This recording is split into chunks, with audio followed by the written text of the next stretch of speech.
Mr. McLean, let's hear from speakers on the consent items, please. Okay. And I'd like to remind you that these items are on consent, which means that they will pass during today's meeting, but your feedback is still appreciated.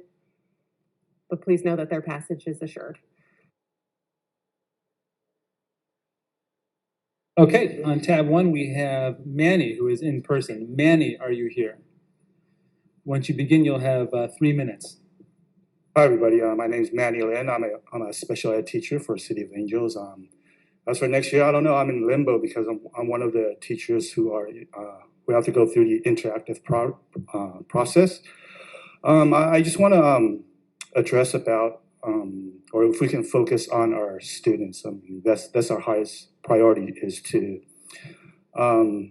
give them the best quality education that we can. So focusing on the City of Angels, I know that we're moving ahead in a different direction. Right, we just finished our year with Edgenuity and teachers for COA. We had to do a lot of administrative work, such as records of assignments that take up a lot of our time. So focusing on next year, if we're going to have virtual teaching on behalf of the teachers, right? And I believe we Mr. still Manny, have I just want to remind you that this is on item number 1 on the consent calendar, having to do with the Teamsters Local 572.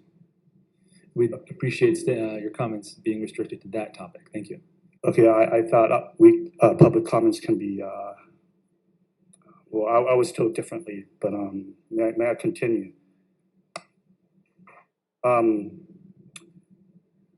Yeah, so my suggestion is to reduce the class size for next year in City of Angels and place the 220 displaced teachers so they still have jobs. For example, lowering the class size to probably 15 students instead of 30.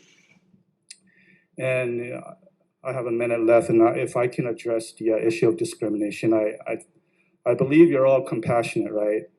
And for the past 50 years, our country has fought against racism, sexism, homophobia, and however, today I believe there's a form of discrimination that's hidden, and that is, if I can coin it, vaxism, equating people of a certain vaccination status as being diseased or someone who is a threat to society. But I think over the last 2 years, we can see that's not the case, right? People who've gotten the jab, we still see a lot of people still coming down with COVID, and people who have not gotten the jab, they're perfectly healthy. And some people who have gotten the jab, they have experienced adverse reactions. So I'll recommend, and I plead with the board, please change your vaccine policy, rehire the thousands of educators, and for example, my TA who got fired, bring them back and bring back or keep the 220 teachers employed for next year. All right, thank you. Thank you, Mr. Manny. Our next speaker is Sunny. I believe you're here in person. Sunny, you are here to speak on tab 1 about the Teamsters Local 572. And let's just do one more reminder that if you're signed up for a specific item on the agenda, please restrict your comments to the item that you've signed up for. We are hearing from 45 speakers later today about the budget and non-agenda public comment items, which is different than items on the consent agenda.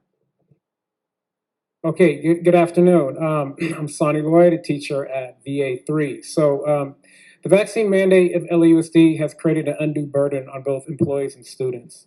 First, the zero on-site accommodation policy constitutes both medical and religious discrimination, as people are being treated unequally because of their medical conditions and religious beliefs. Second, mandates are unethical, as there is no such thing as risk-free medical interventions. There are always side effects. Humans are fallible, including doctors. Thank you, Mr. Sunny. I just want to take a moment to remind you that this is for tab 1, Teamsters Local 572 Teamsters item. Yes, I signed up for the superintendent report. So may I continue? I have 2 minutes left. You're signed up on the Teamsters Local 572 Memorandum of Understanding 2020 to 2023. There are not speakers on the superintendent's report. That's what I just signed up for. I have 2 minutes left. This is why informed consent is international standard. Coercion of any type is not ethical or legal. These programs work much better when they are voluntary and allow individuals to decide what is best for themselves. The nation of Japan does not allow mandatory COVID vaccinations because of the side effects, yet still fare far better than the US in dealing with the virus. The science does not support LAUSD's position that mandatory vaccination with zero accommodation is necessary to return our students to normalcy. In fact, a reasonable accommodation policy will allow hundreds of employees to return to their school sites and continue to serve our students and communities. Thank you again, Sunny. Can you bring your remarks to a conclusion unless you begin speaking about Teamsters Local 572? Teamsters? Thank you. Yes, there is an easy and just solution to this problem. Create an accommodation policy that uses the least restrictive means approach, like most other employers are providing. Allow displaced staff with approved medical or religious exemptions to return to in-person work at district facilities. This is what the interactive process should provide for. Thank you.